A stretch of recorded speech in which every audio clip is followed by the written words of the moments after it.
আমার মাছের ঝোলটা বানাতে লাগবে মাছ, আলু, বেগুন, টমেটো গ্রেট করা আর পেঁয়াজ বাটা। প্রথমে মাছটাতে নুন ও হলুদ দিয়ে মাখিয়ে নেব।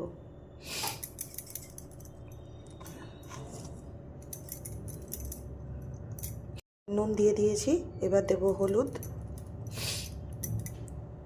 ভালো করে মাছটাকে মাখিয়ে নেব।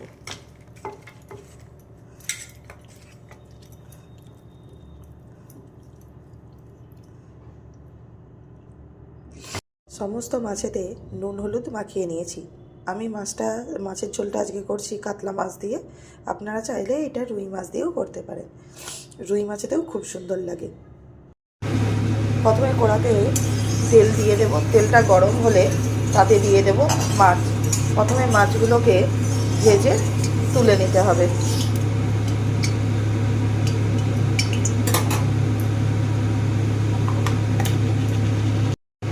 এই সময় তেলের মধ্যে দিয়ে দেব সামান্য নুন। নুন দিলে মাছ কড়ার মধ্যে জড়াবে না, জড়িয়ে যায় না অনেক সময়, তো এই নুনটা দিয়ে দিলে মাছটা কড়ার মধ্যে আর জড়িয়ে যাবে না। আর দিয়ে দেব সামান্য পরিমাণে একটু হলুদ। অনেক সময় হয় কি মাছ তোলার সাথে সাথে তেল ছিটকোয়, এই হলুদটা দিয়ে দিলে, নুন আর হলুদ একসাথে মিশিয়ে নিলে হলুদ দিলে আর তেলটা ছিটকোবে না মাছ ভাজার সময়, ওই জন্যে সামান্য হলুদ দিয়ে দিলাম। তেল গরম হয়ে গিয়েছে, এবার এক এক করে মাছগুলো সব ভেজে তুলে দেব।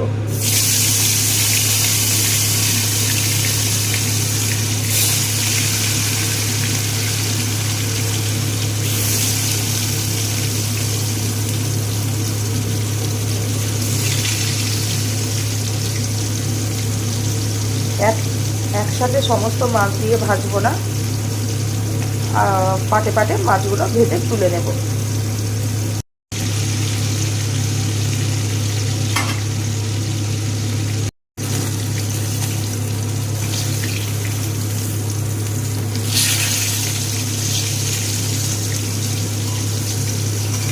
মাছটা ভাজা হয়ে গিয়েছে, এই রকম লাল লাল করে মাছগুলোকে ভেজে তুলে নেব।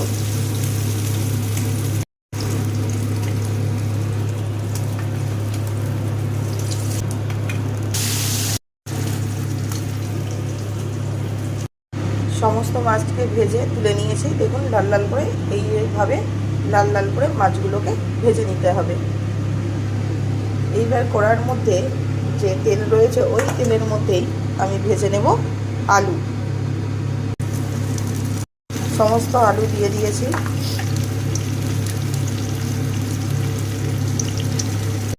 এই আলুর মধ্যে দিয়ে দেব সামান্য পরিমাণে নুন, দিয়ে আলুটাকে খুব ভালো করে ভাজবো। দেখুন আলুগুলোকে লাল লাল করে ভেজে নিয়েছি। এবার এই ডালগুলোকে নামিয়ে নেব। এইভাবে লাল লাল করে আলুগুলোকে ভেজে নিতে হবে। আলুগুলোকে সব ভেজে নামিয়ে নিয়েছি। ওই তেলের মধ্যেই ভেজে নেব বেগুনগুলোকে।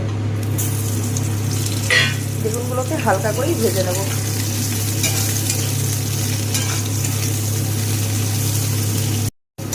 দেখুন বেগুনগুলোকে হালকা করে ভেজে নিয়েছি। বেগুনগুলোকে খুব বেশি লাল করে ভাজবো না, এইভাবে হালকা করে ভেজে নিয়ে তুলে নেব। আলু বেগুন ভেজে নিয়েছি। এবার কড়াতে দিয়ে দেব সামান্য তেল।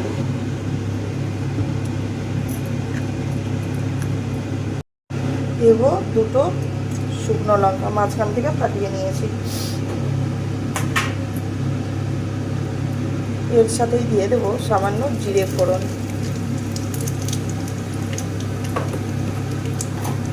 লঙ্কার জিরেটাকে ভালো করে ভেজে নেব।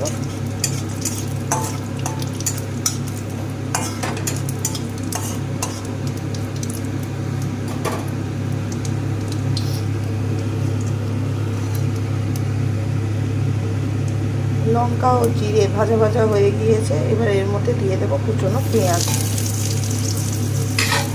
একটা মিডিয়াম সাইজের পেঁয়াজ দিয়েছি। এবার এই পেঁয়াজটাকে ভালো করে ভাজবো। পেঁয়াজ লাল লাল করে ভেজে নিয়েছি। এবার এর মধ্যে দিয়ে দেব বেটে রাখা পেঁয়াজ।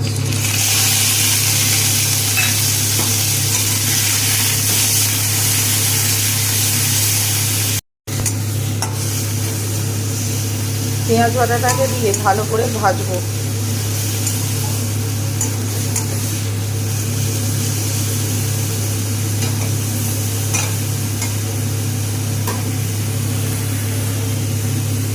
পেঁয়াজ ভাজার সাথেই দিয়ে দেবো একই সাথে গ্রেট করা টমেটো।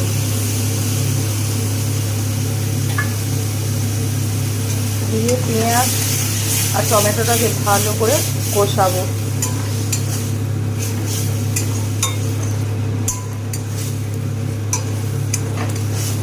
পেঁয়াজ আর টমেটোর কাঁচা গন্ধ যাওয়া পর্যন্ত এটাকে ভালো করে কষিয়ে নেব।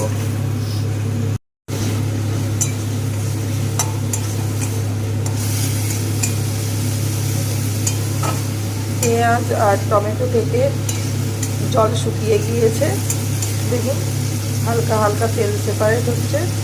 এই সময় এর মধ্যে দিয়ে দেব সামান্য পরিমাণে নুন, কারণ আলু ভাজার সময় নুন দেওয়াই ছিল আর মাছেতেও নুন ছিল, ওই জন্য এখন অল্প পরিমাণে নুন দেব। দিয়ে মশলাটাকে আবারও ভালো করে কষিয়ে নেব।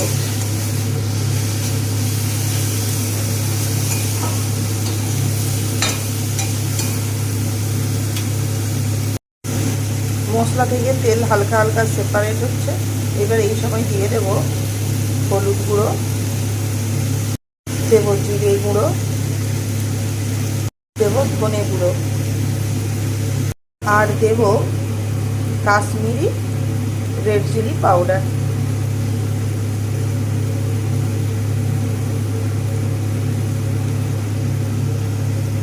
ঝালও হবে না, অথচ তরকারির কালার হবে খুব সুন্দর, ওই জন্য কাশ্মীরি রেড চিলি পাউডারটা দেব। লঙ্কাটা দেব না, আপনারা চাইলে লঙ্কা দিতে পারেন। ঝাল আপনারা যেরকম ঝাল পছন্দ করেন সেই আন্দাজে আপনারা ঝালটা দেবেন, আমি ঝালটা দিলাম না। কষানোর জন্য দিয়ে দেবো সামান্য জল। দিয়ে ভালো করে মশলাটাকে কষিয়ে নেব।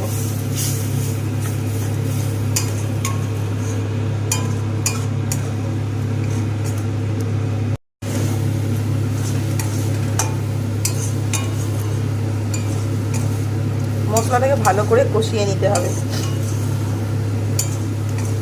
মশলা থেকে তেল সেপারেট হলে তখন আলু আর বেগুন দিয়ে ভালো করে মশলাটাকে কষিয়ে নেব।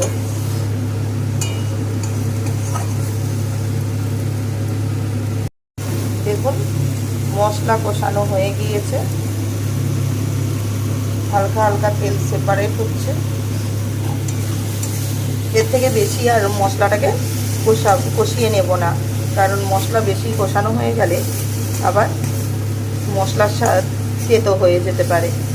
ওই জন্য এই অবস্থাতেই আমি এর মধ্যে দিয়ে দেব আগে থেকে ভেজে রাখা আলু ও বেগুন।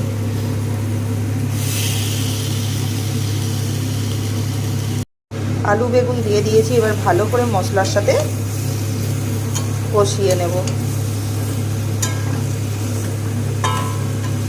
অনেকেই তো আপনারা অনেক রকমভাবে মাছের ঝোল খেয়েছেন, একবার এইভাবে মাছের ঝোল খেয়ে দেখবেন।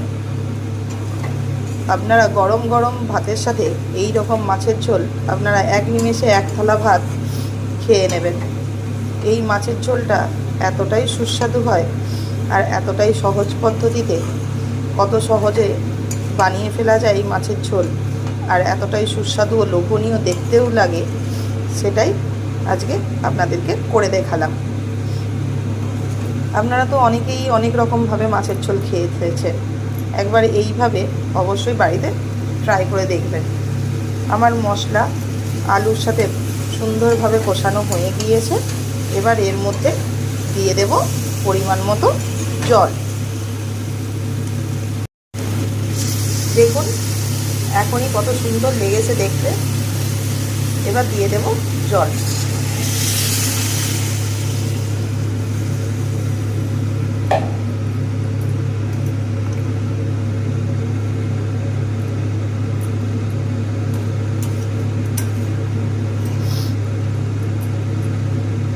জল দিয়ে দিয়েছি। এবার এটাকে কিছুক্ষণের জন্য ঢাকা দিয়ে দেব। আলু আর বেগুনটা হালকা সেদ্ধ হয়ে গেলে সেই সময় তুলে দেব মাছ। এখন কিছুক্ষণের জন্য আলু আর বেগুনটাকে হালকা সেদ্ধ হওয়ার জন্য ঢাকা দিয়ে দেব। ঢাকা দিয়ে দিয়েছি। এবার এটা কিছুক্ষণ সেদ্ধ হতে দেব।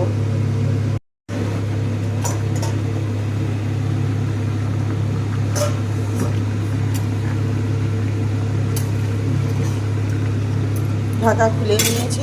এই অবস্থায় আপনারা একবার নুনটা দেখে নেবেন। যদি নুনটা পরিমাণে কম থাকে এই সময় আপনারা নুনটা দিয়ে দিতে পারেন। আমি দিয়ে দেব 4টে কাঁচা লঙ্কা চেরা, আর দিয়ে দেব আগে থেকে ভেজে রাখা মাছগুলো।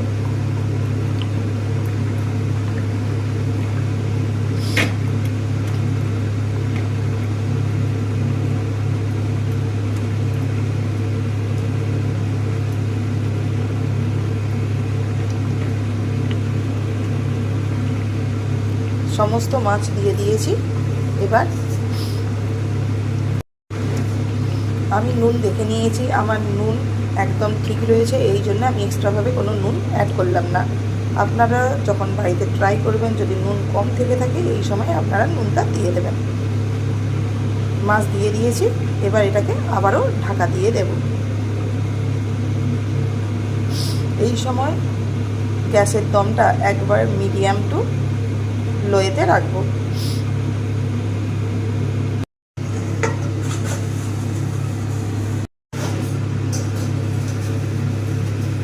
দেখুন ঢাকা খুলে নিয়েছি। আলু একদম সেদ্ধ হয়ে গিয়েছে। আলু একদম সেদ্ধ হয়ে গিয়েছে আর ঝোলটাও কত সুন্দর লেগেছে দেখতে। এইবার আমি গ্যাসটা বন্ধ করে দেব। এইভাবে একবার আপনারা মাছের ঝোল বাড়িতে বানিয়ে গরম গরম ভাতের সঙ্গে অবশ্যই ট্রাই করে দেখবেন, কেমন লাগে অবশ্যই জানাবেন। এই মাছের ঝোল আপনারা তো অনেক রকমভাবে মাছের ঝোল করেন, তো একবার এইভাবে এই মশলা দিয়ে একবার মাছের ঝোল বাড়িতে বানিয়ে দেখবেন। আর যদি পছন্দ হয় অবশ্যই কমেন্ট করতে ভুলবেন না। আমার ঝোল একদম রেডি। এবার এটা গ্যাস অফ করে দেব আর মাছের ঝোলটাকে নামিয়ে নেব। দেখুন কতটা লোভনীয় লেগেছে দেখতে এই মাছের ঝোল। একবার এইভাবে মাছের ঝোল অবশ্যই বাড়িতে ট্রাই করবেন। একবার অবশ্যই বাড়িতে ট্রাই করবেন আর অবশ্যই কমেন্টে জানাবেন কেমন লেগেছে, কেমন হয়েছে। যদি আপনাদের পছন্দ হয়ে থাকে অবশ্যই সাবস্ক্রাইব করতে ভুলবেন না।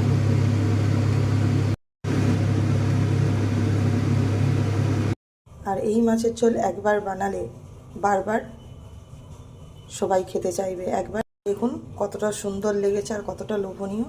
একবার অবশ্যই এইভাবে এই মাছের ঝোল অবশ্যই বাড়িতে ট্রাই করবেন।